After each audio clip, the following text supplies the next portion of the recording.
On my wedding night, with bridal lipstick still fresh, my husband threw a greasy rag at my face. Tomorrow morning, he demanded, I would cook, clean, and earn my keep. I simply smiled and nodded. It was not weakness.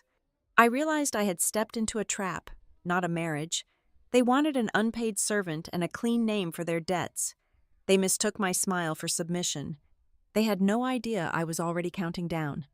My name is Lila Nelson, and I am 29 years old.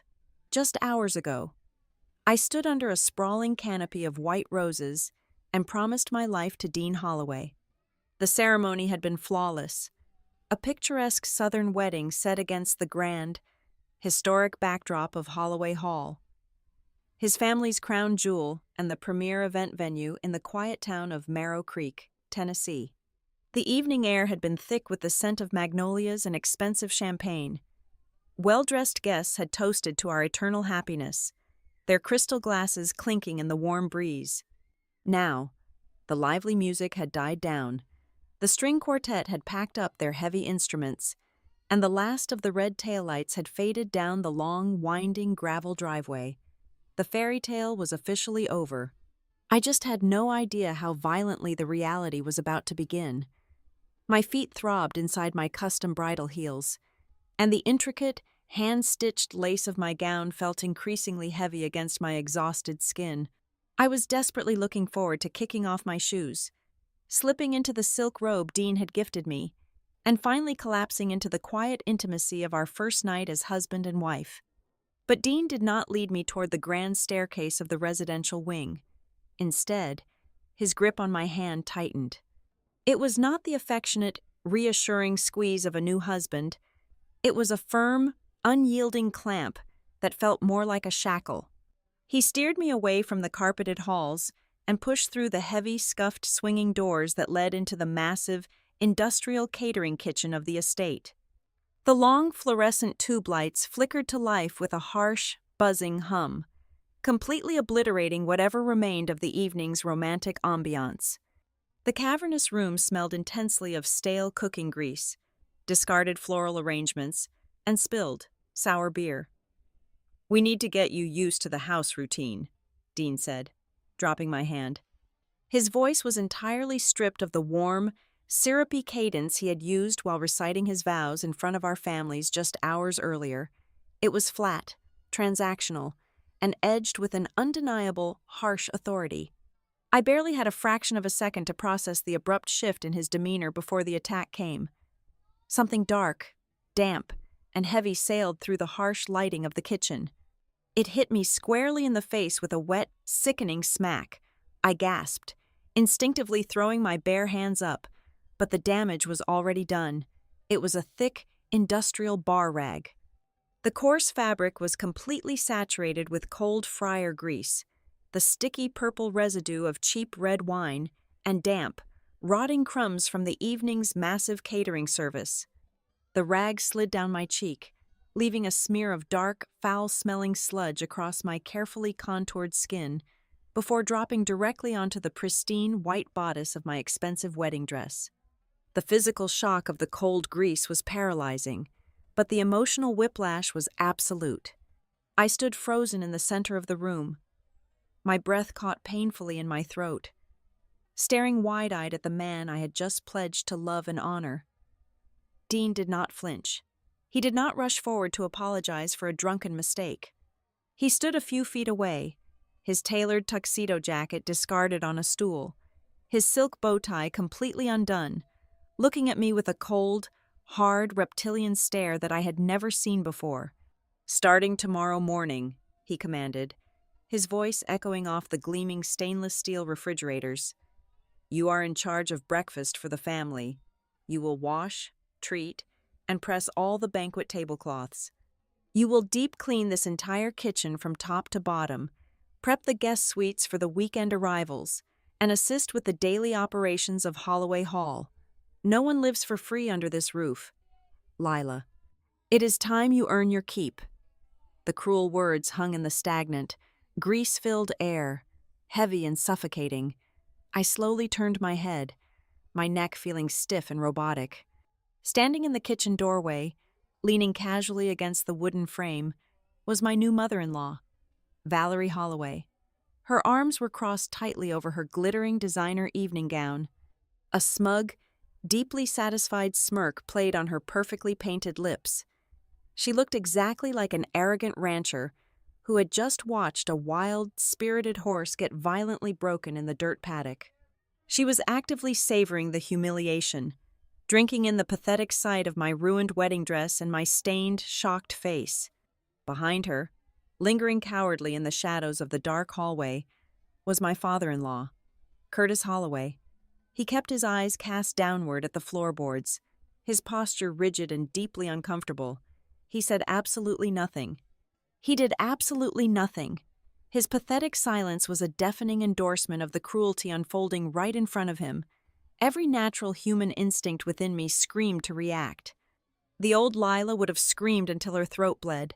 She would have ripped off her diamond engagement ring, hurled it at Dean's face, and stormed out into the dark Tennessee night, leaving them to rot in their own toxic mess.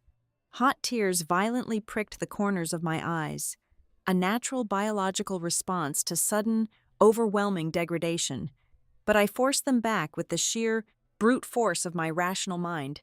Crying was exactly what Valerie wanted. Screaming would only validate Dean's twisted power trip. They desperately wanted a reaction. They wanted me to fight, to panic, to cry, to show them that they had successfully shattered my spirit and dignity on night one. I refused to give them the satisfaction. I reached up with a remarkably steady hand. I pinched the filthy corner of the rag where it rested against my collarbone and lifted it away from my ruined gown.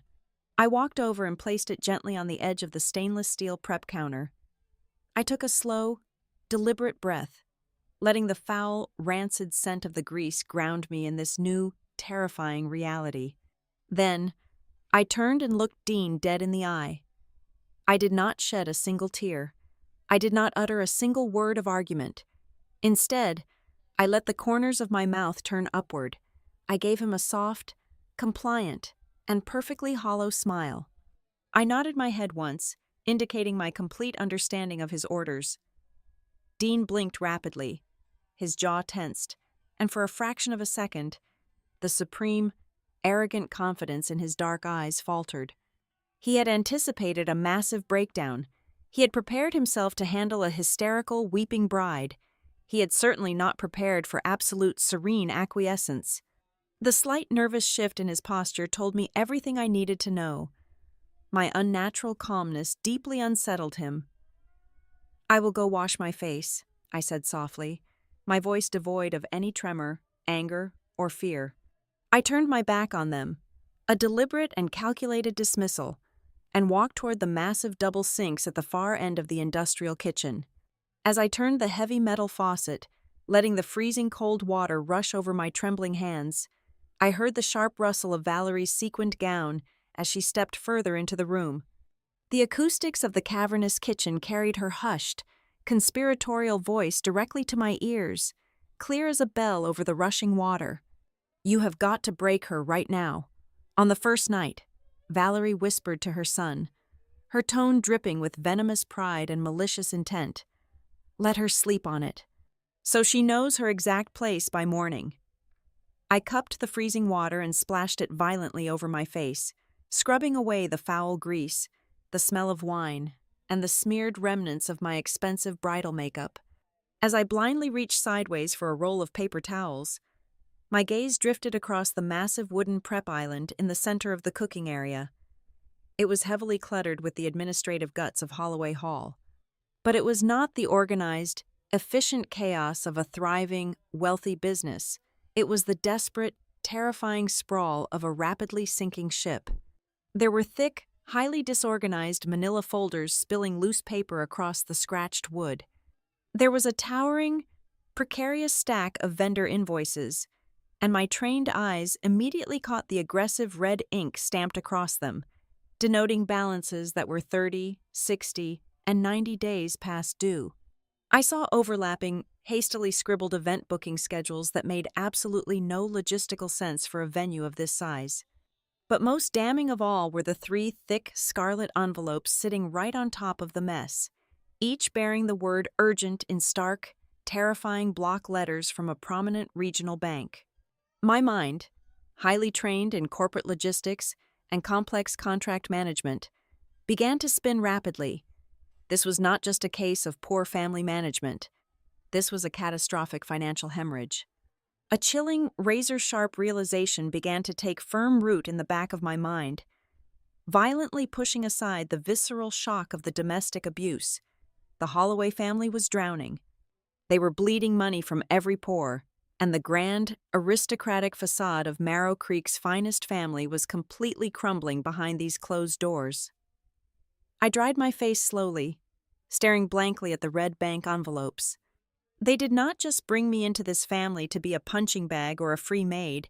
They did not orchestrate this elaborate, massively expensive wedding just to have someone wash their banquet linens. There was a much darker, much more pragmatic, and highly financial reason they desperately needed me here, legally bound to their sinking family name. As I stood in the harsh, buzzing fluorescent light, looking at my greasy, ruined wedding dress, in the reflection of the stainless steel refrigerator door, a profound and terrifying clarity washed over my entire body. I told myself that the most insulting part of this entire horrific ordeal was not the dirty rag hitting my face. It was not the disgusting grease permanently staining my gown, or the incredibly cruel words echoing off the kitchen walls. The truest, deepest insult was the fact that they felt secure enough to do this on the very first night of our marriage. They were so utterly blinded by their own generational arrogance, so convinced of their inherent superiority over me, that they truly believed I was already entirely trapped. They thought a signed piece of paper and a gold band had instantly stripped me of my intelligence, my agency, and my teeth. They looked at my quiet smile and saw the pathetic submission of a broken, helpless woman. They saw total surrender. They saw exactly what they desperately wanted to see, but they were wrong. So incredibly, fatally wrong. That smile was not a white flag of defeat. It was the silent, deadly clicking of a stopwatch. It was the very first minute of a meticulous, merciless plan. Anyone with an ounce of self-preservation would have packed a single suitcase in the dead of night and walked straight down that long, dark gravel driveway. That is exactly what they expected me to do if I had any fight left in me, or alternatively, what they hoped I would be too terrified to attempt. But running away would only give them the narrative of a hysterical, unstable bride who abandoned her vows. It would leave me with zero answers and absolutely no leverage. Instead of fleeing, I made a conscious, deeply calculated decision. I was going to stay. I was going to play the role of the perfectly terrified, entirely compliant new wife. You cannot destroy a trap from the outside.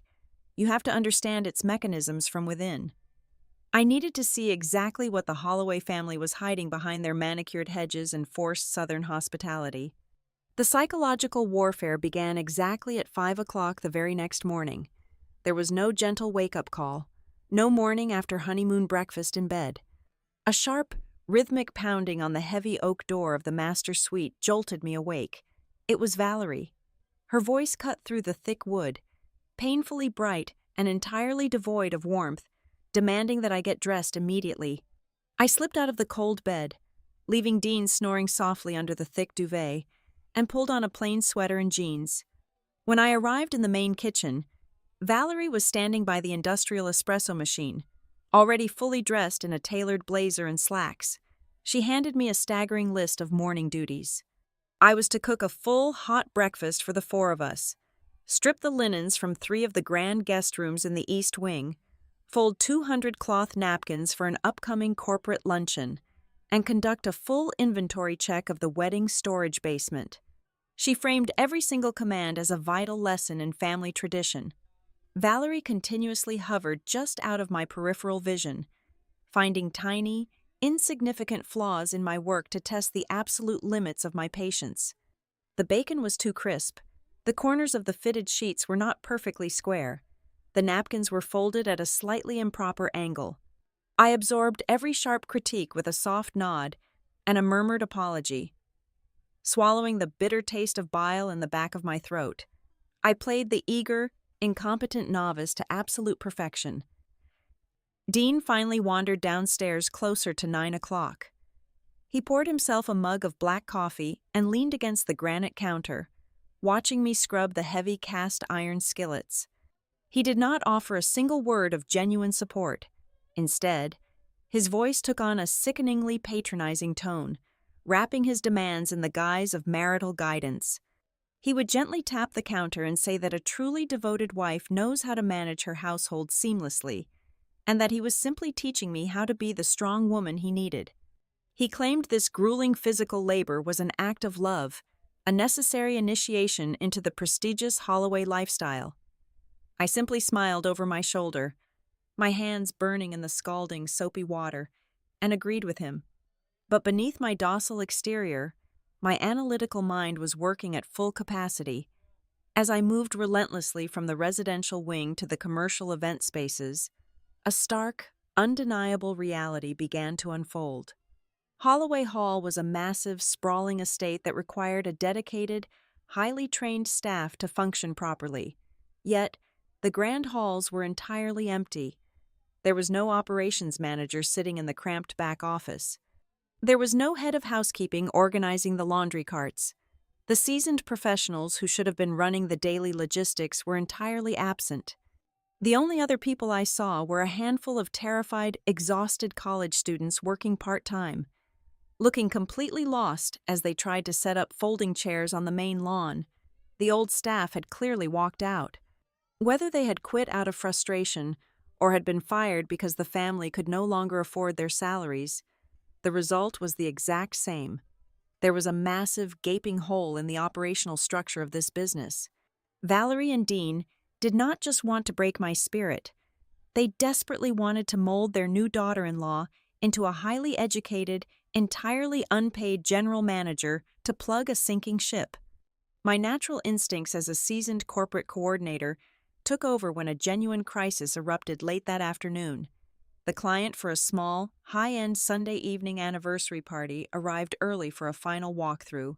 She was a wealthy, demanding local socialite, and she was in an absolute panic because the part-time staff had arranged the seating chart completely backward, placing warring family members at the same table. Valerie stood in the center of the ballroom, completely freezing under the pressure, offering empty apologies that only infuriated the client further. I stepped forward quietly. I did not ask for permission. Within 15 minutes, I had entirely remapped the floor plan, redirected the confused part-time staff, and smoothed over the client's anxiety with a calm, professional assurance that I had honed over years in corporate creative agencies. The socialite physically relaxed, gripping my hands and thanking me profusely. She loudly told Valerie that she was incredibly lucky to have finally hired a competent venue director. I caught the look on Valerie's face in the reflection of the massive ballroom mirrors. It was a complex, ugly mixture of intense relief and bitter resentment.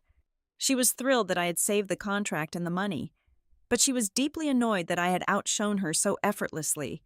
My competence was supposed to serve them from the shadows, not steal the spotlight.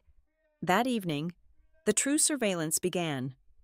I excused myself to the staff restroom, locked the heavy wooden door, and pulled out my phone. I opened a hidden password-protected application and began documenting everything. I typed out my exact working hours, logging that I had been on my feet for 14 straight hours without a single break. I uploaded photographs I had covertly taken throughout the day. I had pictures of the dangerously disorganized chemical storage closet, the mold growing along the baseboards of the floral coolers, and the neglected, highly unsafe wiring in the main breaker room. I took screenshots of the endless demanding text messages Valerie had sent me whenever I was out of her sight. I was no longer just a bride. I was an auditor trapped behind enemy lines, building an ironclad portfolio of their immense negligence and my unpaid labor. I paid razor-sharp attention to every hushed conversation, every discarded envelope, and every passing mention of finances. The tension in the house was a living, breathing entity, vibrating just beneath the floorboards. The most crucial piece of the puzzle fell directly into my lap late that night.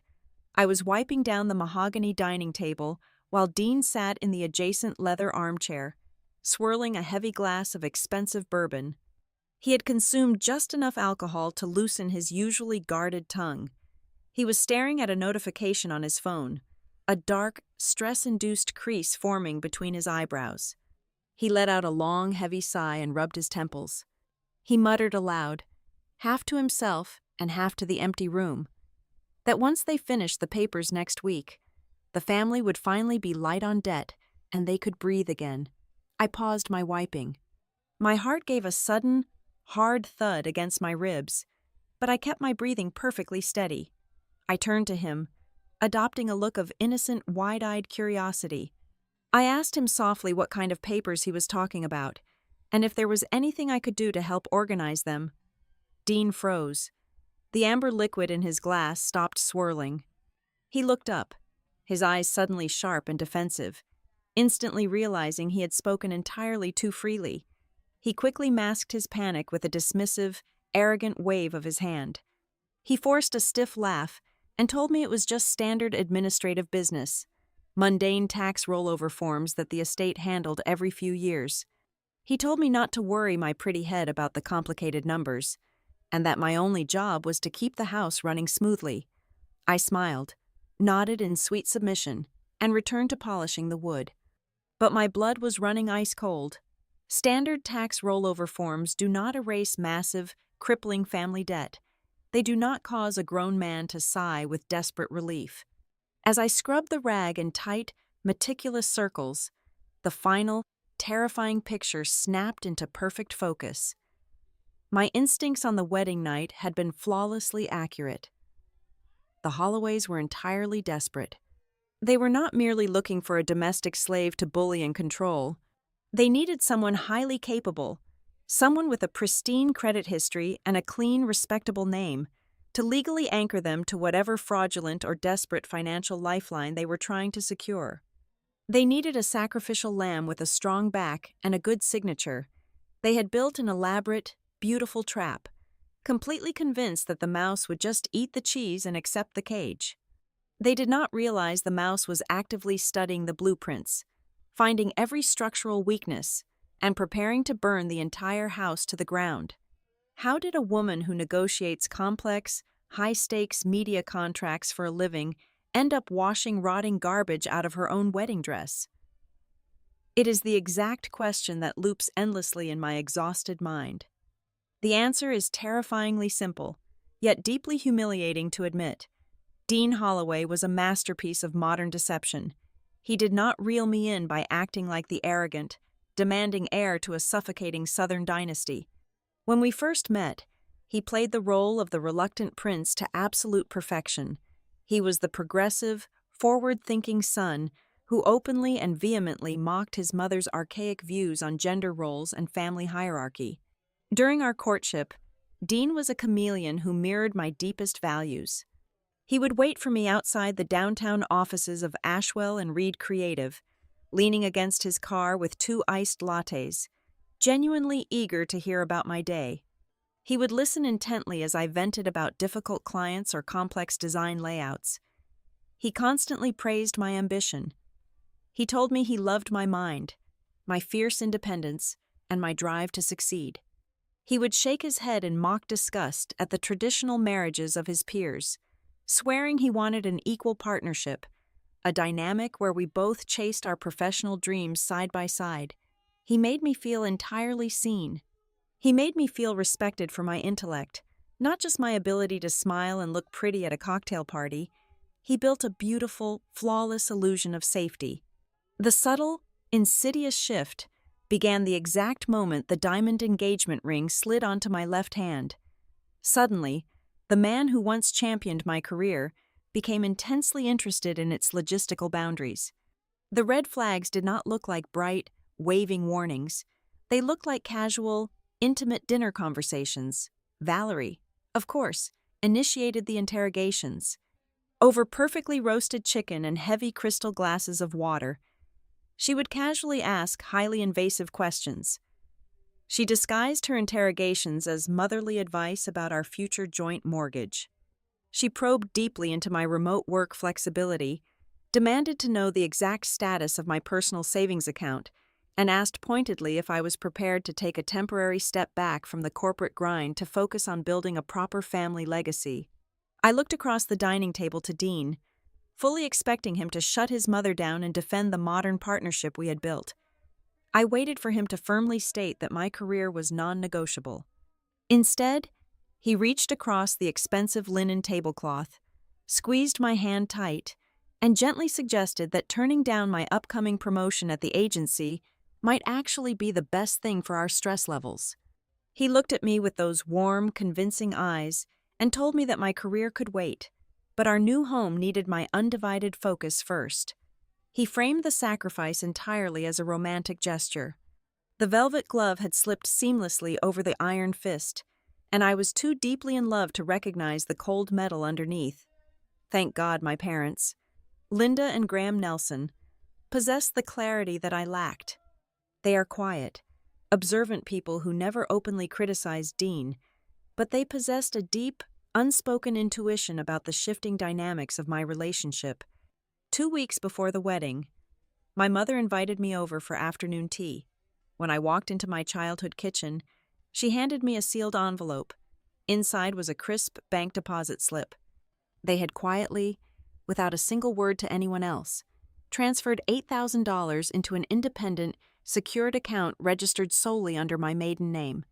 My father placed his heavy, warm hand on my shoulder, looked me dead in the eye, and told me that no matter how much a woman loves a man, she must always maintain a door that only she has the key to open. At the time, I thought they were just being overly protective, clinging to an outdated fear of financial dependency.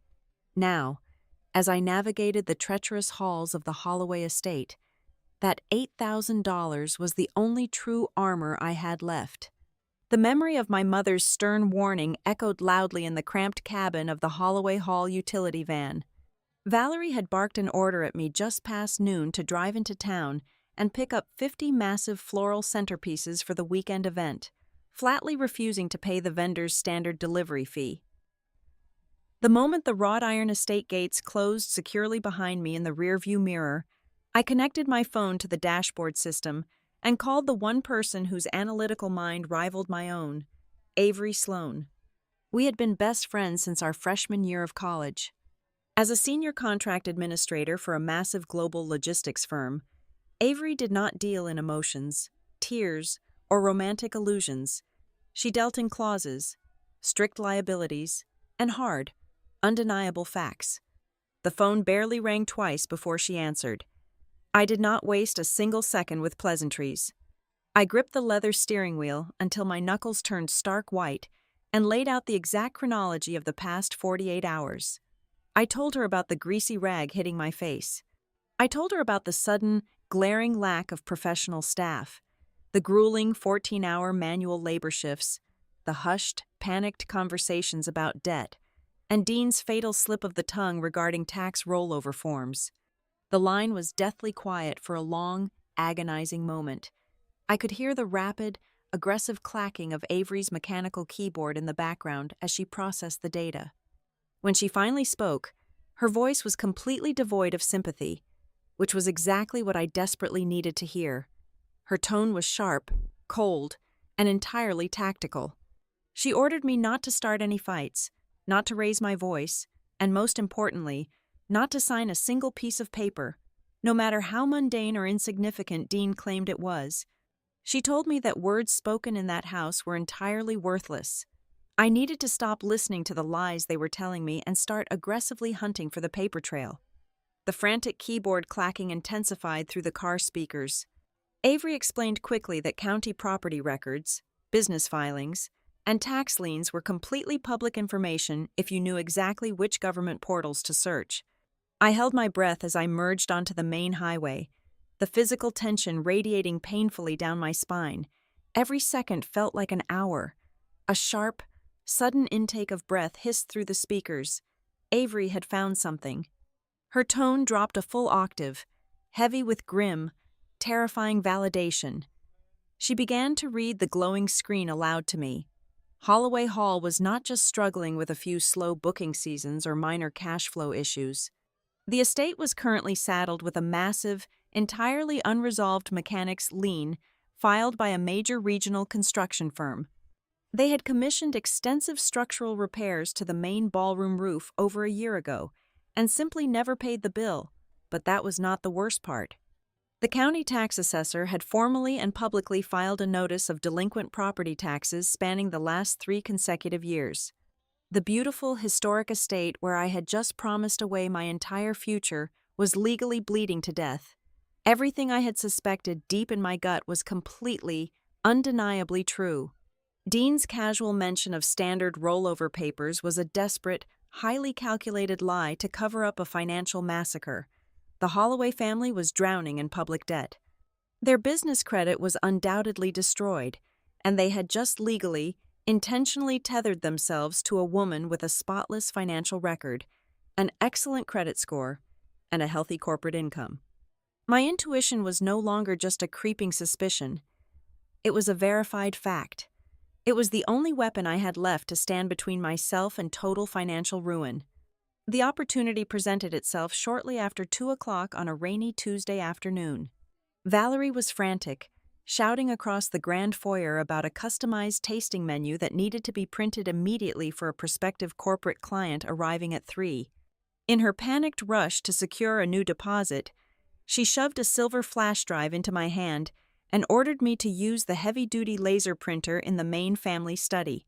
It was a room I had been implicitly forbidden from entering since my arrival. Guarded like a sacred vault, the heavy mahogany door clicked shut behind me, isolating me in the absolute nerve center of the Holloway empire. The air inside smelled of old paper, expensive leather, and the distinct metallic tang of desperation.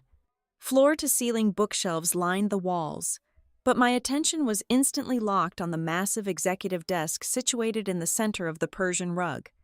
I plugged the drive into the desktop computer, hit print on the menu files, and let the massive machine hum to life. I knew I had exactly 5 minutes before Valerie would come marching down the hall demanding the pages. I bypassed the locked lower drawers and went straight for the active outbox trays and the stack of leather-bound folders sitting openly next to a brass reading lamp. Arrogance breeds severe carelessness. They were so confident in my complete subjugation that they did not even think to hide their weapons. A thick, professionally bound dossier near the edge of the desk caught my eye. The title page felt like a physical blow to the sternum. It read, Dean and Lila Holloway Household Financial Support Package.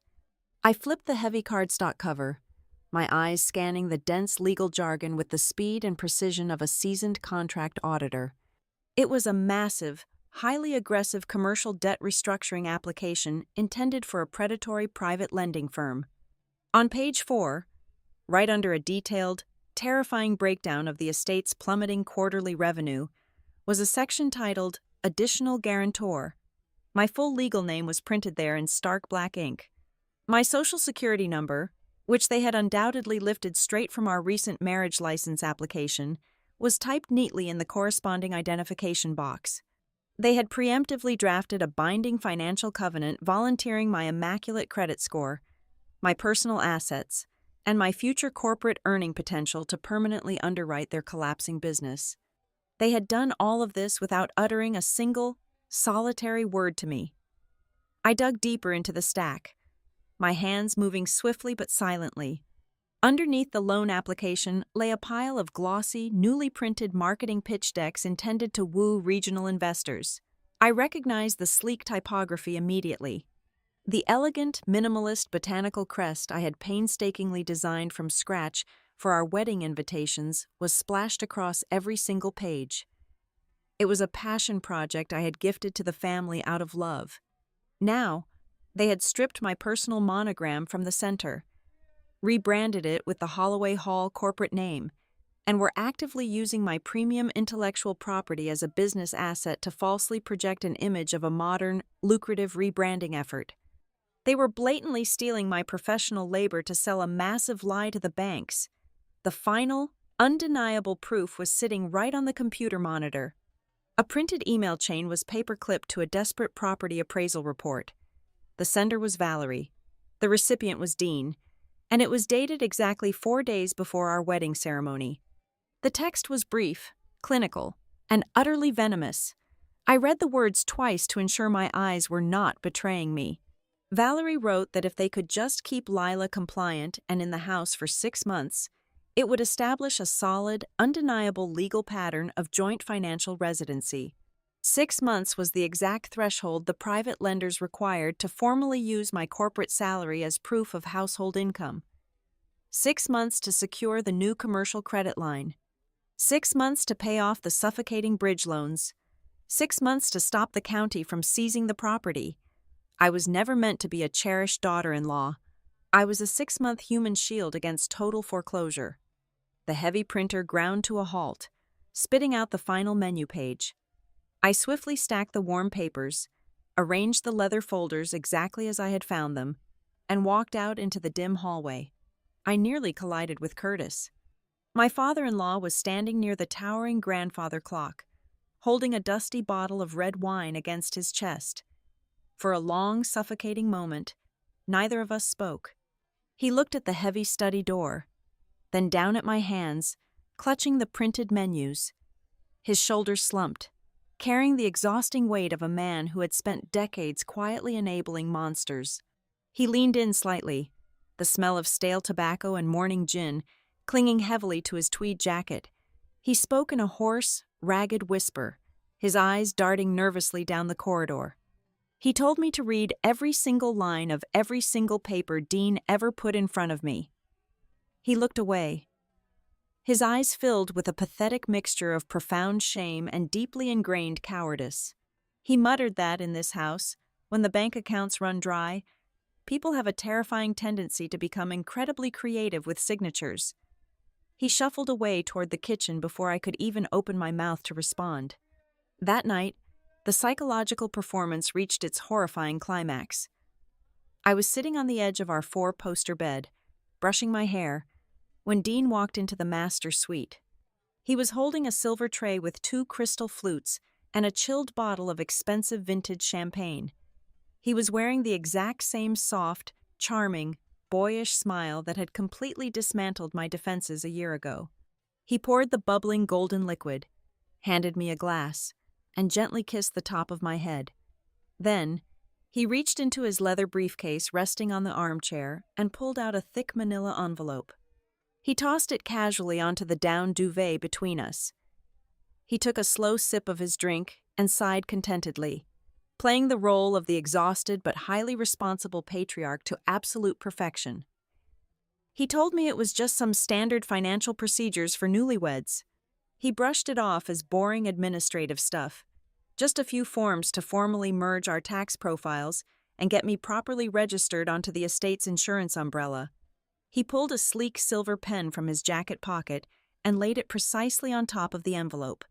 He leaned in, his voice dropping to a low, intimate timbre, and told me to just sign the yellow sticky tabs on the back pages so he could drop it off at the accountant's office first thing in the morning. I stared at the silver pen gleaming against the dim bedroom lighting. I did not reach for it. I picked up my champagne glass, took a slow, deliberate sip, and offered him a warm, deeply trusting smile. I kept my voice light and slightly breathless. I told him I was so completely exhausted from learning the complex ropes of the house today, and asked if we could just enjoy the champagne tonight and handle the boring paperwork over coffee tomorrow morning. Dean hesitated. A brief, sharp flash of genuine irritation crossed his dark eyes, a microscopic crack in his perfect facade. But he quickly masked it, offering a tight nod and agreeing, clearly not wanting to break his carefully constructed romantic atmosphere and risk making me suspicious. As he turned his back to walk into the master bathroom, the final, chilling piece of the puzzle locked firmly into place. I stared at the manila folder, my heart beating in a slow, steady, predatory rhythm. I finally understood the profound, calculated cruelty of my wedding night. The greasy rag thrown violently at my face in the filthy kitchen was never just an act of spontaneous domestic abuse. It was a meticulously calculated, high-stakes stress test. They needed to know, before they presented these highly fraudulent loan documents, exactly how much blatant abuse I would silently tolerate. They needed to see if my spirit had been broken down enough to blindly obey their authority without asking a single question. If I had screamed, fought back, or threatened to call a lawyer that night, they never would have brought this envelope into the bedroom.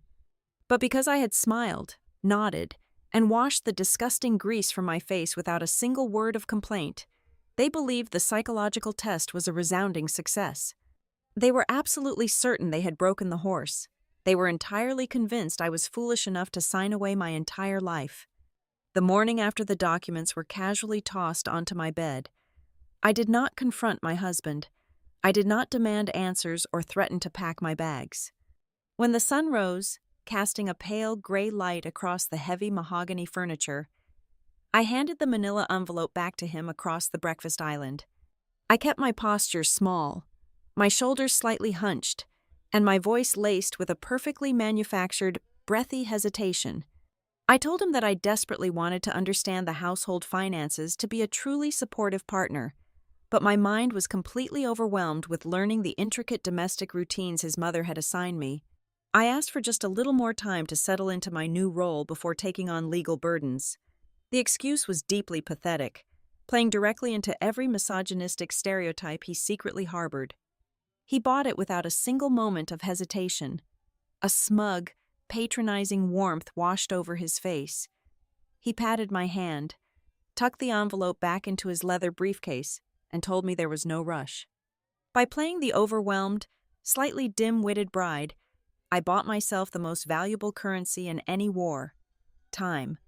I spent the next several days weaving myself so deeply into the operational fabric of the estate that pulling me out would cause the entire structure to collapse. The perfect opportunity arrived on a Friday evening during a massive rehearsal dinner for 80 high-profile guests. The kitchen was an absolute war zone. The severely understaffed crew was drowning under the pressure of a complicated plated service. A tray of expensive appetizers had been dropped in the hallway. The main courses were dying under the heat lamps, and the mother of the bride was standing in the foyer, her face flushed red with mounting fury as she looked at her watch. Valerie was hiding in the butler's pantry, aggressively whispering into her phone, completely paralyzed by her own incompetence. I did not ask for permission to take over.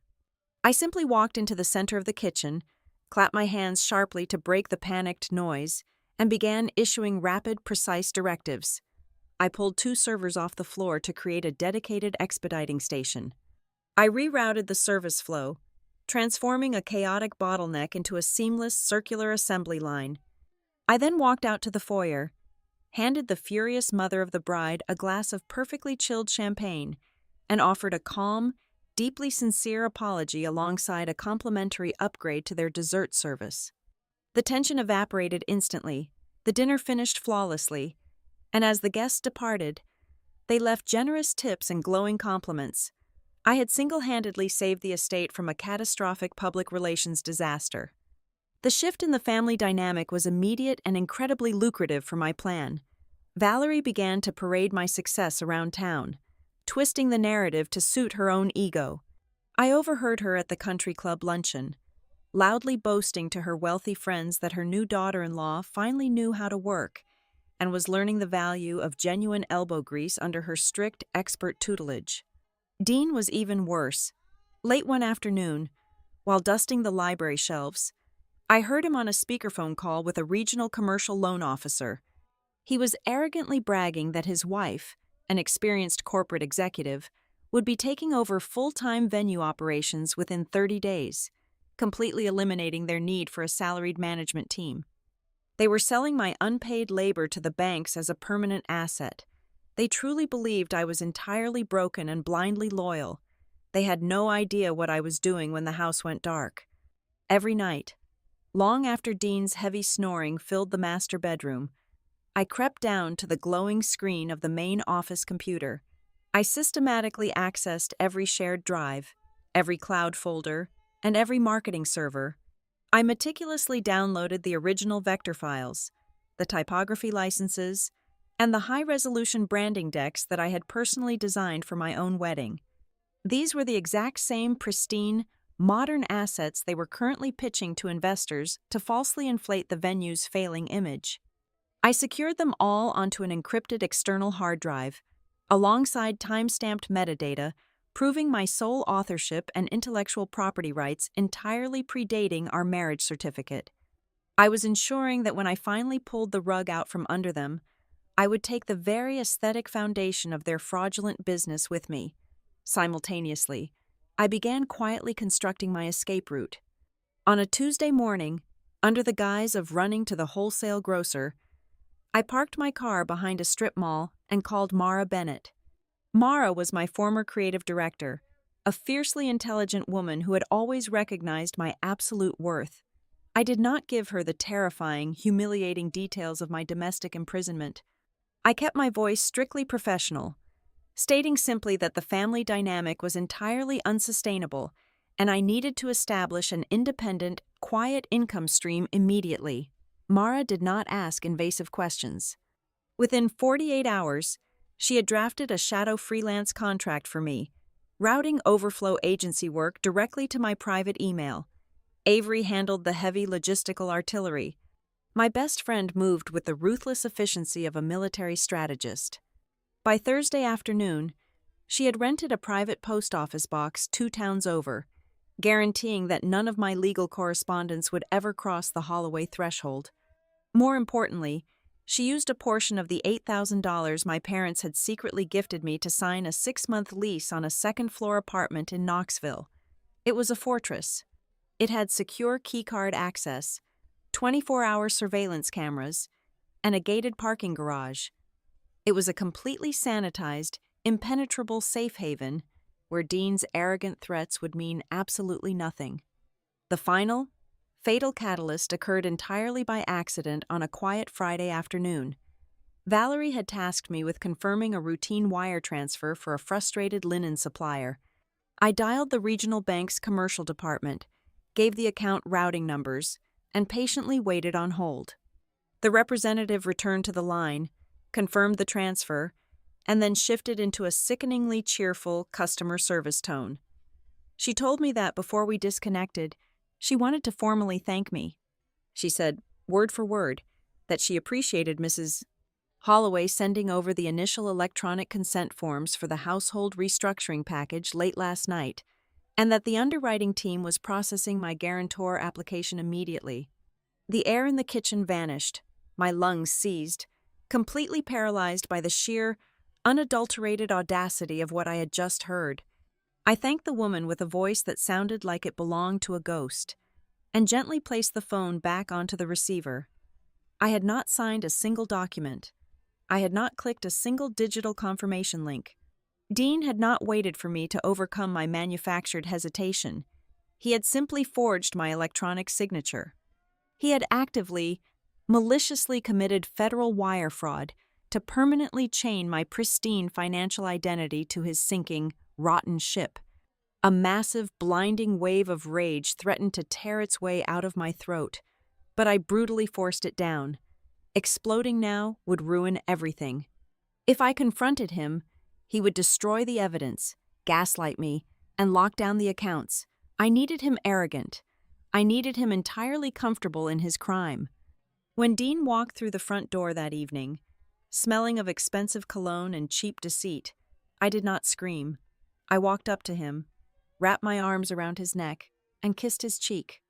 I turned to Valerie and softly asked if she needed me to prep the silver chafing dishes for the morning brunch. I became the absolute, flawless picture of utter domestic submission. I smiled wider than I ever had. I nodded faster. I moved through their house like a grateful, obedient shadow. The Holloways looked at me and saw total victory.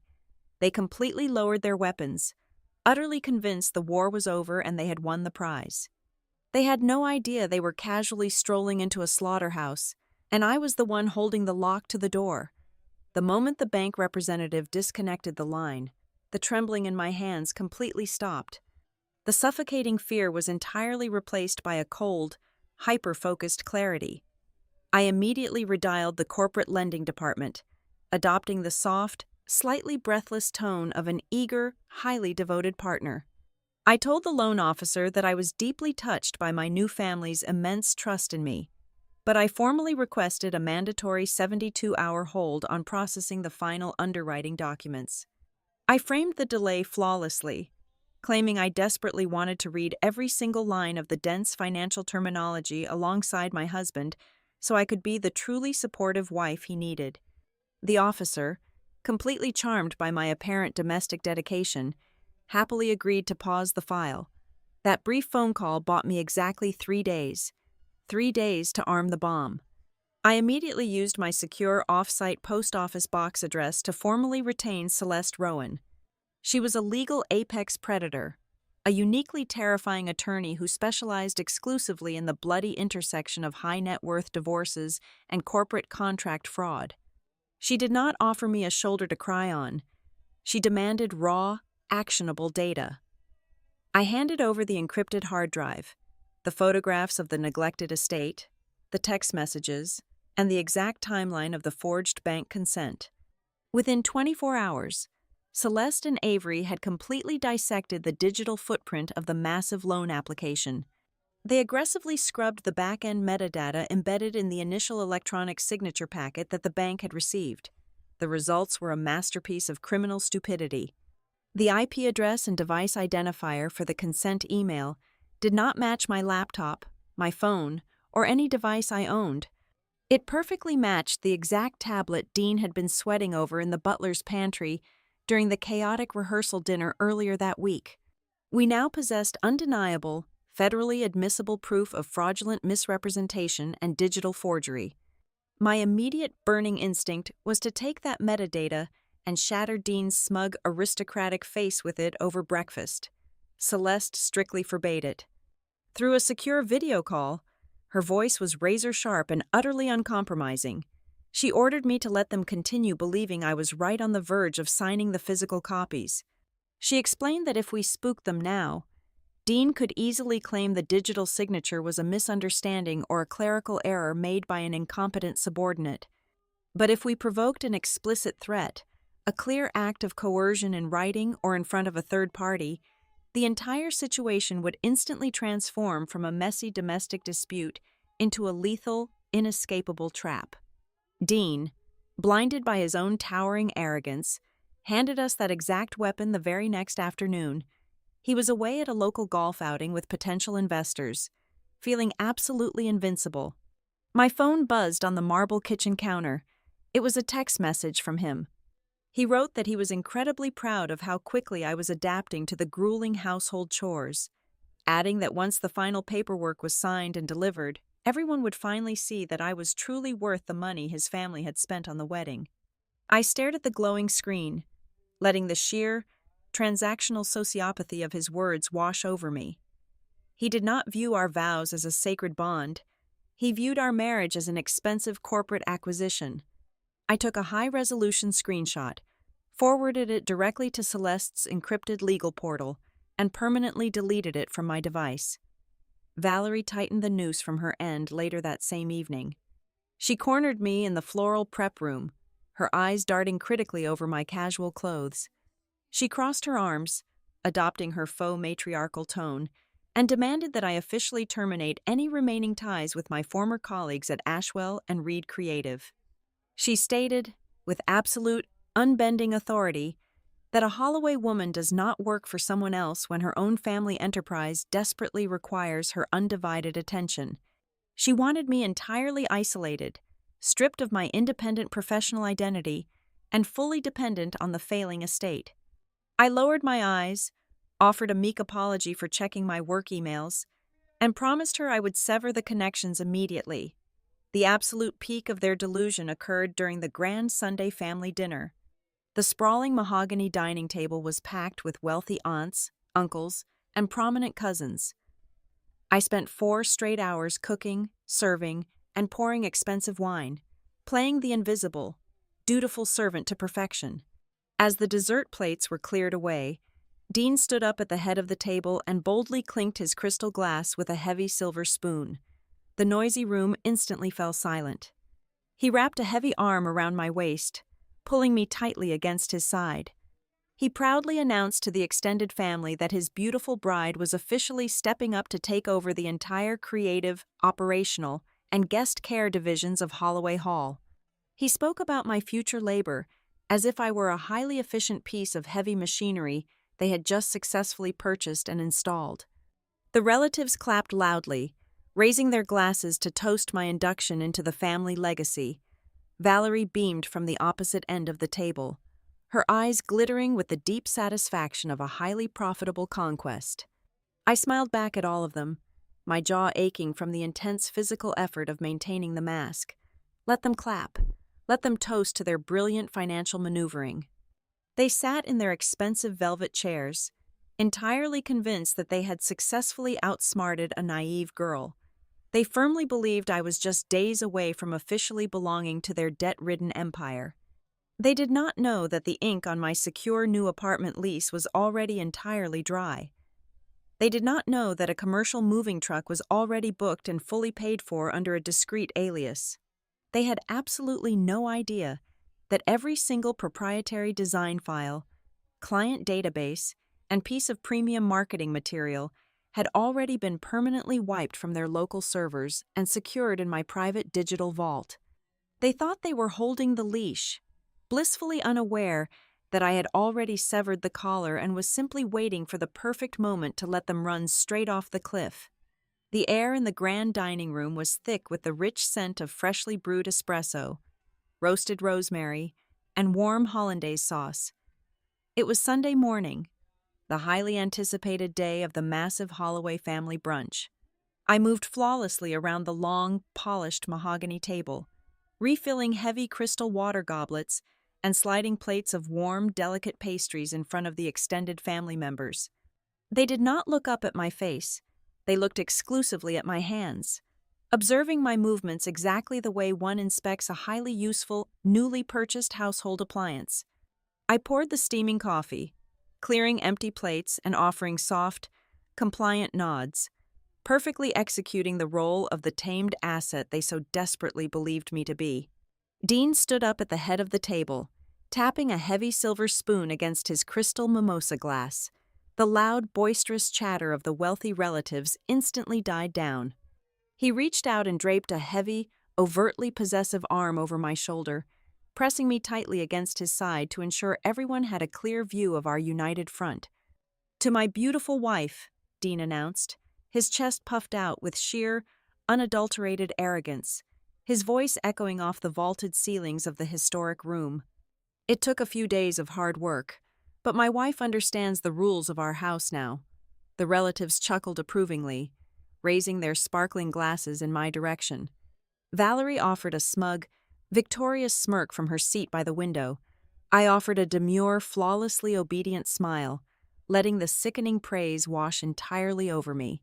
Dean had absolutely no idea that less than 200 yards away, hidden behind the thick, ancient oak trees lining the back service entrance of the estate, Avery was sitting behind the wheel of a rented black sedan, with the engine quietly idling and an empty trunk waiting. As the main plates were cleared by the remaining part-time staff to make way for the dessert course, I gently touched Dean's arm. I kept my voice light and slightly breathy, whispering that I had spilled a drop of coffee on my sleeve and needed to run upstairs to change into a fresh blouse before serving the lemon tarts.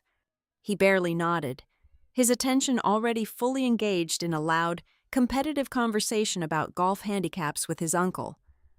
I walked out of the dining room. The exact second the heavy oak doors clicked shut behind me, completely separating me from their audience, the subservient, hunched posture vanished from my spine. I moved up the grand, carpeted staircase with swift, silent, predatory purpose. My heartbeat was incredibly slow and steady. There was no panic, no frantic rushing, and absolutely no emotional hesitation. I slipped into the master suite and locked the heavy wooden door. I reached under the thick mattress of the guest bed in the adjoining room and pulled out the sleek black duffel bag I had systematically packed over the last 72 hours. I unzipped it and did a rapid final inventory. My passport was secured in the side pocket.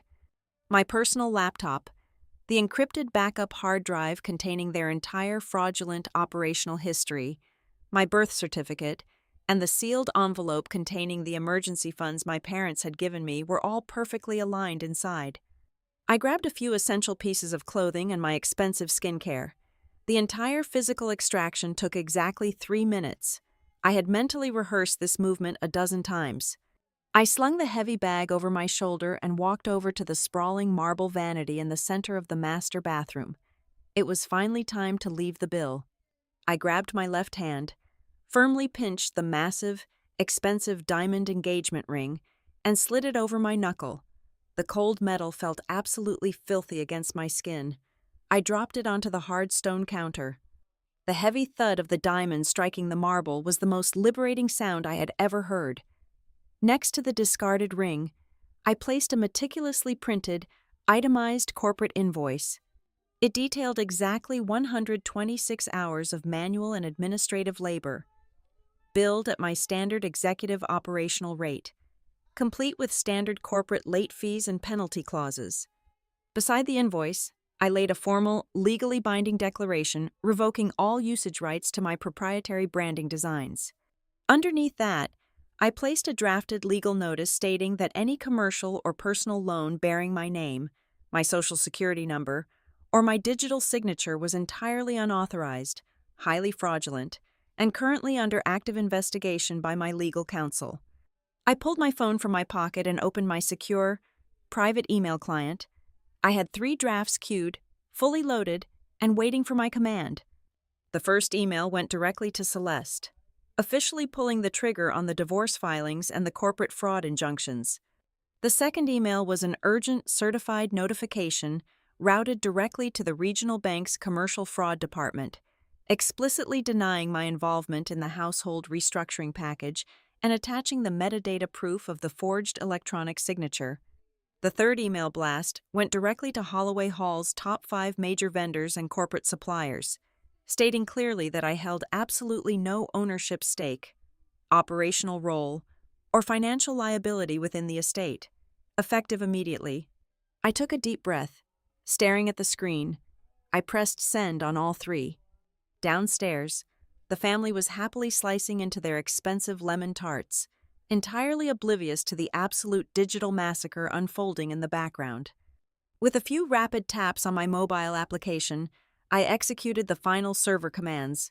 Across the internet, the luxurious Holloway Hall event website suddenly shattered. The high-resolution promotional galleries vanished instantly, replaced by ugly, broken image icons. The elegant botanical crest disappeared from their shared cloud folders, permanently wiping out their entire marketing deck and rendering their upcoming investor pitches completely useless. And then, the absolute best part happened. The automated system from the commercial bank, triggered instantly by my aggressive fraud alert, sent a massive, glaring red notification directly to Dean's mobile phone in the dining room. I knew exactly what would happen next.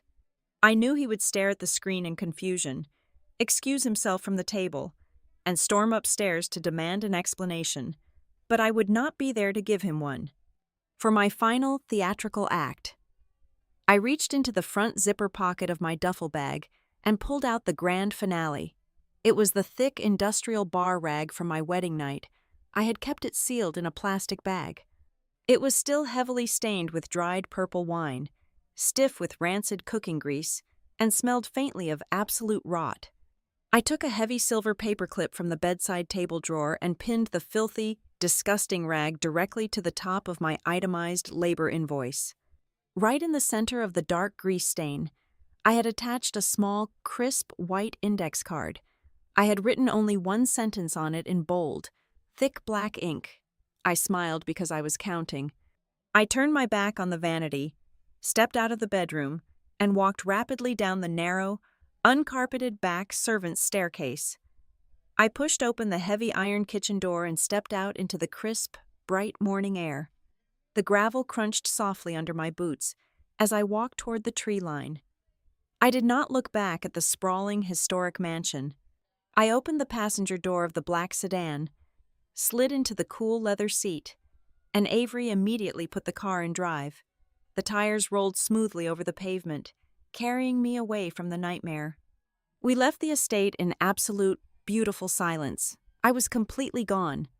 But behind the heavy oak doors of the dining room, the entire system of abuse, financial fraud, and arrogant control that the Holloway family thought they had so perfectly tightened around my neck was beginning to violently, spectacularly collapse. The shockwave of my departure did not take long to hit. By Sunday evening, my phone was entirely flooded with unhinged voicemails from unknown numbers.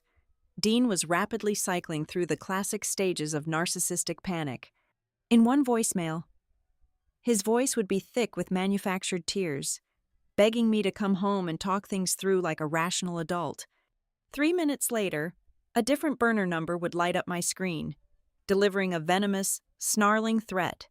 He swore he would utterly destroy my professional reputation, bankrupt my family, and ensure I never worked in this state again. When the phone terrorism failed to draw a response, Valerie deployed her own predictable strategy. She immediately weaponized the local gossip network.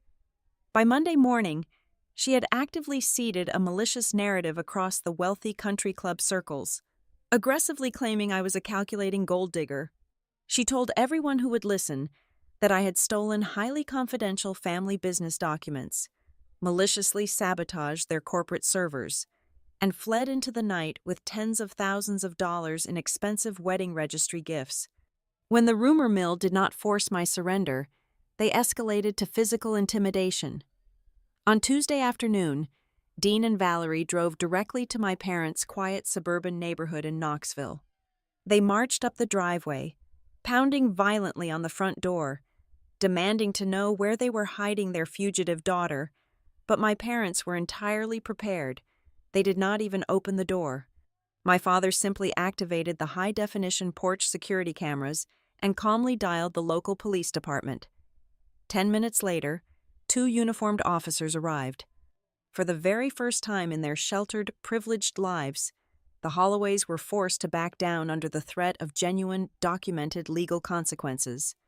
The officers issued a stern, formal warning for trespassing, capturing Dean's red-faced fury perfectly on their body cameras, frustrated and humiliated. They drove across town to Avery's upscale apartment complex.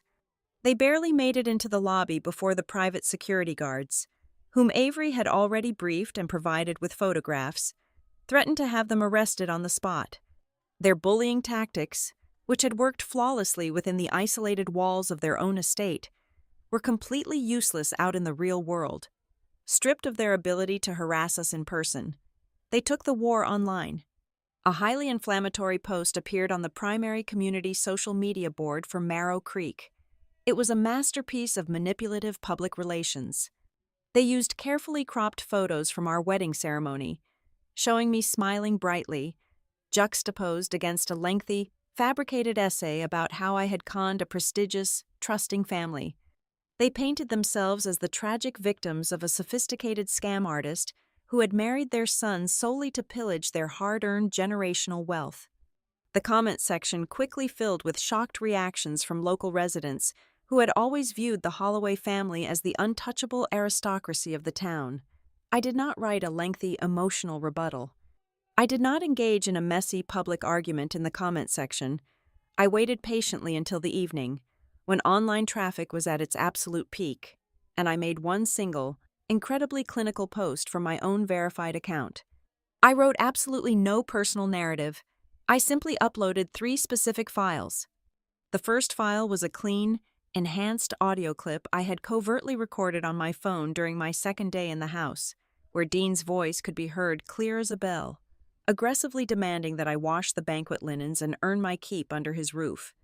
The second file was a high-resolution screenshot of the fraudulent bank consent email, with the digital metadata thoroughly highlighted by Avery, proving undeniably that the signature had originated from Dean's personal tablet while I was physically managing their rehearsal dinner. The third and final file was a photograph of the meticulously detailed, itemized timesheet logging every single hour of grueling, unpaid physical labor I had performed to keep their failing business afloat. The public opinion flip was violent and instantaneous. The undeniable hard evidence completely shattered the pristine Holloway illusion. The community did not see a tragic, victimized family anymore. They saw a nest of abusive, manipulative frauds. But the most powerful reaction happened entirely behind the scenes. My single post acted as a blazing signal flare to all the other people they had quietly crushed over the years. Within 48 hours, Celeste's secure legal inbox was completely flooded with private messages. 3 former brides reached out, providing extensive email chains proving the Holloways had illegally withheld their massive security deposits for damages that never occurred. A former part-time catering manager sent over text messages showing he was consistently threatened with termination if he demanded his legally mandated overtime pay. The pattern of systemic, predatory abuse was no longer just my word against theirs. It was a highly documented, multi-victim class action nightmare waiting to happen. As their public reputation burned to the ground, my own independence solidified into unbreakable armor. Mara Bennett called me on Thursday morning. She did not offer me pity. Instead, she officially offered me a highly lucrative contract to hire position back at Ashwell and Reed Creative. It came with a generous signing bonus, full remote flexibility, and a salary that easily dwarfed what I was making before the wedding. I accepted immediately. This swift professional victory permanently severed Dean's ultimate delusional fantasy. He had truly believed that without his family's wealth, I would eventually starve, run out of funds, and be forced to crawl back to his kitchen. Instead, I was stepping into the most financially secure era of my entire life. Armed with unlimited ammunition, Celeste finally dropped the legal hammer. She marched into the county courthouse and systematically filed a devastating barrage of paperwork. She filed a fault-based divorce petition, citing extreme emotional abuse and financial coercion. She filed a preemptive, ironclad injunction with the commercial lending courts, formally declaring that I bore zero legal or financial liability for any loans associated with Holloway Hall. She filed an aggressive civil suit demanding full, immediate compensation for my stolen wages, complete with punitive damages. Finally, she had a process server hand deliver a massive, terrifying cease and desist order to Valerie, threatening a multi-million-dollar defamation lawsuit if she ever spoke my name in public again. The walls were rapidly closing in on the Holloway estate, but the absolute, definitive killing blow arrived late on a Friday night. I was sitting at my new kitchen table, reviewing the draft of the divorce petition, when an encrypted email landed in my private inbox. The sender used a secure, anonymous address, but the subject line simply read that they used to balance the books for the devil. It was the former senior accountant for Holloway Hall, the one who had mysteriously quit 6 months prior to my wedding. The body of the email contained no text, only a massive, password-protected spreadsheet. I unlocked the file, my eyes scanning the dense rows of financial data. It was the master, unfiltered internal ledger for the entire estate. What I saw made my blood run completely cold, followed instantly by a soaring, ruthless sense of absolute victory. The Holloways were not just incompetent business owners drowning in debt due to a changing market. They were actively, systematically embezzling money from their own clients. The ledger clearly tracked exactly where the missing vendor payments and stolen bride security deposits had actually gone. The money was not being reinvested into the crumbling property. Thousands of dollars in client funds had been illegally siphoned directly into Dean's personal checking account to cover the monthly lease on his luxury sports car. Tens of thousands more had been seamlessly routed to instantly pay off Valerie's exorbitant, high-end designer credit card balances. It was textbook, undeniable corporate fraud. They had not just tried to make me their maid. They had tried to make me the unwitting legal shield for a massive, ongoing financial crime. And now, I held the absolute proof right in the palm of my hand. The operational foundation of the estate was officially fracturing under the immense weight of its own rot.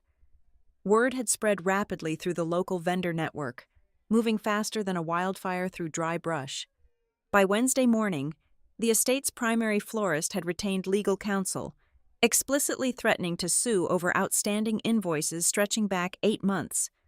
3 separate couples, panicked by the swirling rumors and the sudden disappearance of the venue's online portfolios, formally requested immediate refunds of their massive security deposits.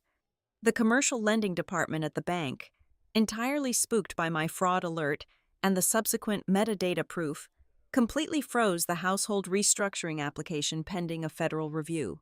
Even worse, the county code enforcement office, tipped off by my covert photographs of the hazardous chemical storage and faulty wiring, scheduled an unannounced inspection of the venue's operational safety standards. The walls were rapidly closing in, and the air inside their grand mansion must have been suffocating. Dean was spiraling, frantically alternating between pathetic desperation and unhinged malice. My voicemail inbox became a chaotic psychological study of a collapsing narcissist. One morning, he would leave a message practically weeping, his voice shaking as he claimed he was entirely manipulated by his mother and that he just wanted his beautiful wife back to fix everything. By that same afternoon, the tone would violently shift. He would call from a burner phone, his voice dripping with venom, aggressively threatening that if I let this legal battle escalate any further, he would make sure the entire town knew exactly how I had maliciously destroyed a prominent, respectable family. The sheer cognitive dissonance was astounding. He truly believed he could still bully his way out of a federal wire fraud investigation simply by yelling loud enough into a telephone receiver. The true indicator of their absolute desperation arrived in the form of a quiet knock on the heavy glass doors of my secure apartment building late on a Thursday evening. The private security guard buzzed my intercom, stating an older gentleman was asking for 5 minutes of my time. It was my father-in-law. He did not come up to my floor. We met in the brightly lit, heavily surveilled lobby. He looked 10 years older, the perpetual smell of stale gin replaced by the sharp, metallic scent of pure exhaustion. He did not yell or threaten. He quietly offered a secret, under the table arrangement. He promised to force Dean to sign a rapid, uncontested divorce decree if I simply agreed to stop leaking their internal financial records to the public and the courts. The patriarch's quiet surrender was highly revealing. He knew exactly how catastrophic the embezzled ledger was. He knew the entire empire was completely out of control, and he was desperately trying to plug the final hole in the sinking dam. Despite his moment of clarity, the rest of the family remained utterly delusional. My attorney arranged a formal legal mediation session early the following week, hoping the sheer weight of our evidence would force a clean surrender and save everyone the grueling theater of a trial. We sat in a sterile, glass-walled conference room downtown. Dean and Valerie sat across the long wooden table, their postures stiff with unearned arrogance.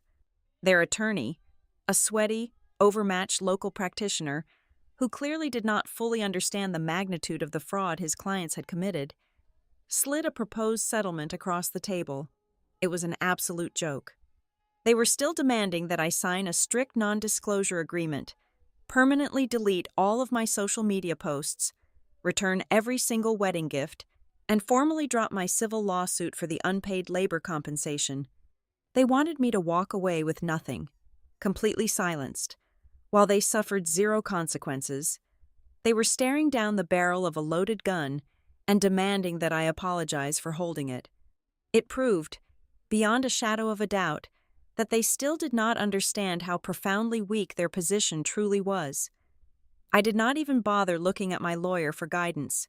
I pushed the absurd document right back across the polished wood. I looked directly into Valerie's furious eyes and rejected their humiliating compromise with absolute, freezing clarity. I offered them one single, extremely simple exit strategy. I demanded a completely clean divorce, an ironclad guarantee that they would never touch a single penny of my private funds, a public retraction of all their defamatory accusations, and a permanent, legally binding no-contact order. I told them that was the only lifeline I was willing to throw into their sinking ship.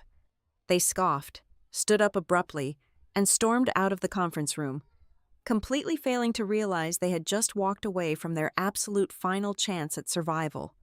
Back at my apartment, the war room was perfectly organized.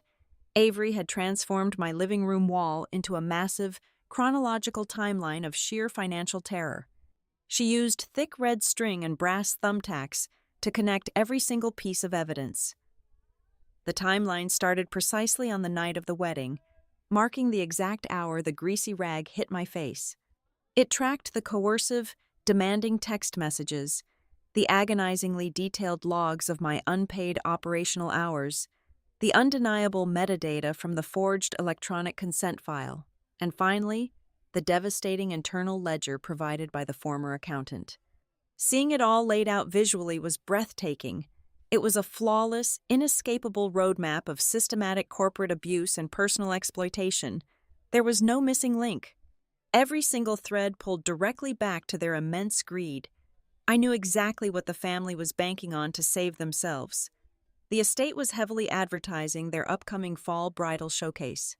It was an extravagant, highly publicized autumn wedding exposition designed to pack the venue with hundreds of newly engaged couples, secure massive on-the-spot cash deposits, and project a powerful image of thriving, luxurious success to the nervous local vendors and suspicious bankers.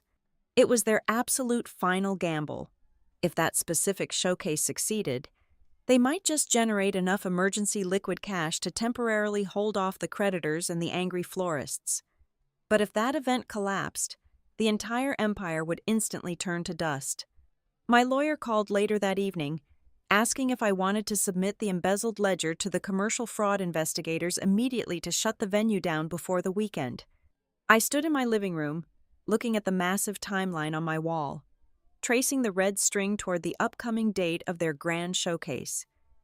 I shook my head slowly, gripping the phone tightly. Dropping the heavy artillery now would simply allow them to cancel the event quietly, hide behind closed doors, and play the victim of unforeseen circumstances. That was far too merciful. I made the cold, deliberate decision to hold back the absolute heaviest evidence. I was not going to strike while they were hiding in the shadows of their empty mansion. I was going to wait for the precise moment when the venue was packed to the brim, when the expensive champagne was flowing freely, and when all eyes in the county were fixed entirely upon their grand stage. I was going to wait until they had the absolute maximum amount of pride, money, and public reputation to lose before I brought the entire sky crashing down on their heads. The morning of the fall bridal showcase finally arrived. It was a crisp, brilliantly clear autumn day, exactly the kind of weather Valerie had aggressively prayed for to ensure high attendance at her desperate event. But while the caterers were frantically setting up folding chairs at the estate, we were walking into the heavy, echoing halls of the county courthouse. It was the absolute climax of the asset dispute, the debt allocation, and the finalized terms of our divorce. Dean and Valerie strutted into the courtroom looking perfectly polished. Dean wore a custom-tailored navy suit, and his mother was draped in conservative, expensive beige cashmere.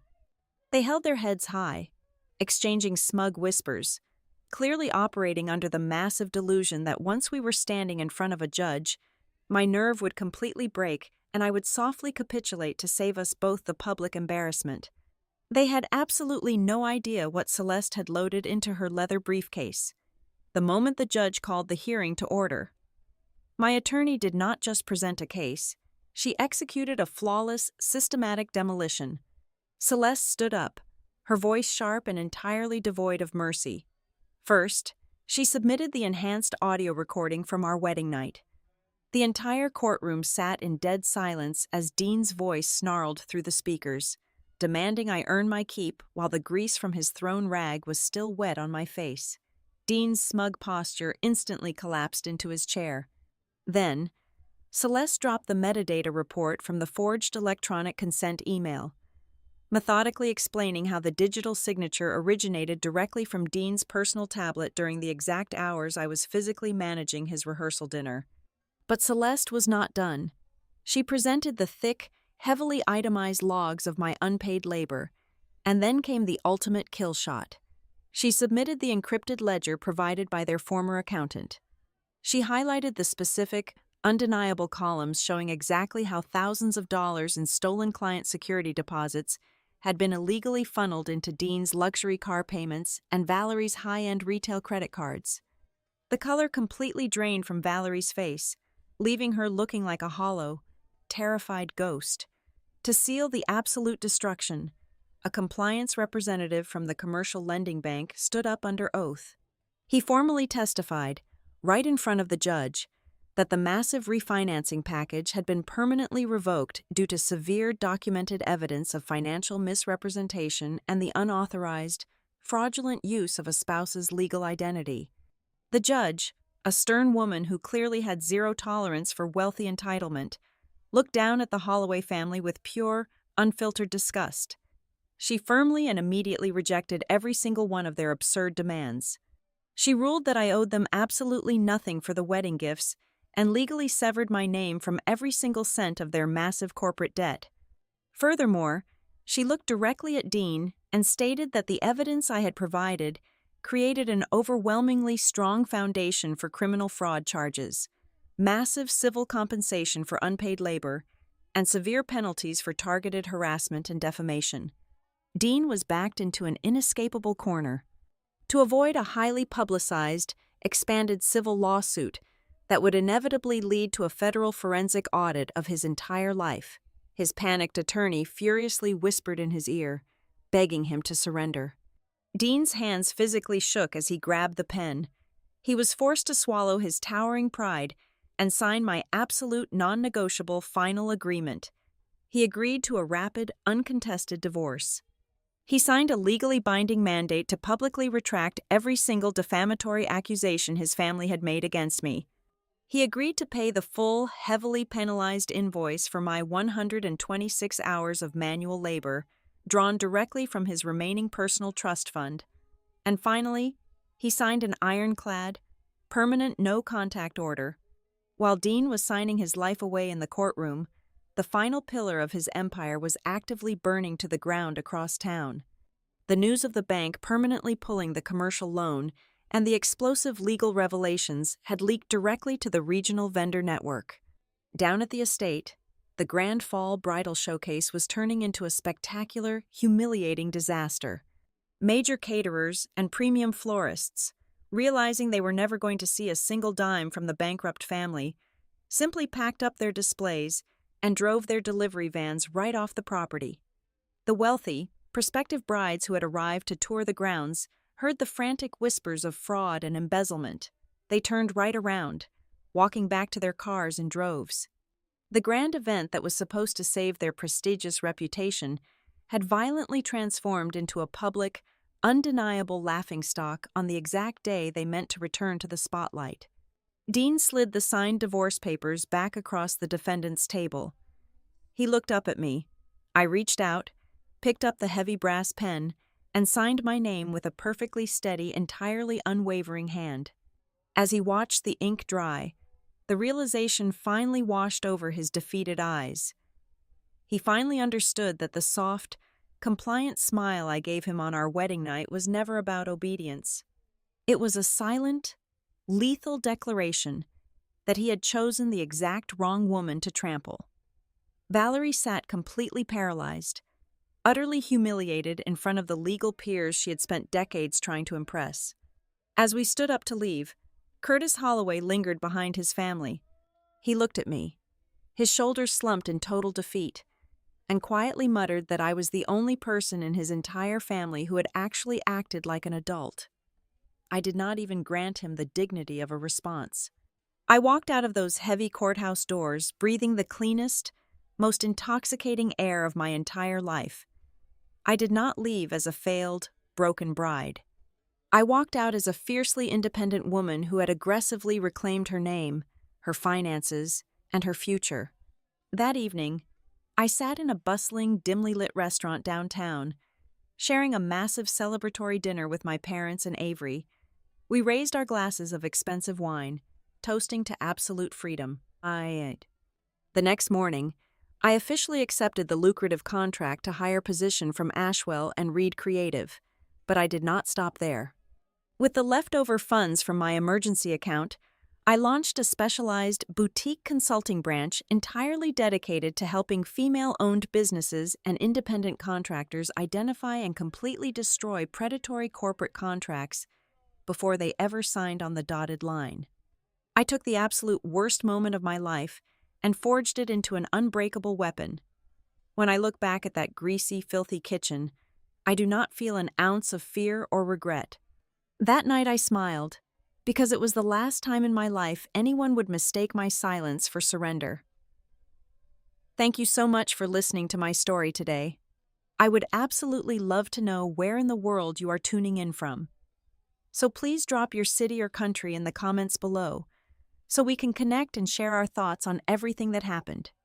If you enjoyed this journey of justice, please make sure to subscribe to the Violet Revenge Stories channel, leave a like on this video, and show your ultimate support by hitting the hype button so that this story can reach and empower even more people who might need to hear it.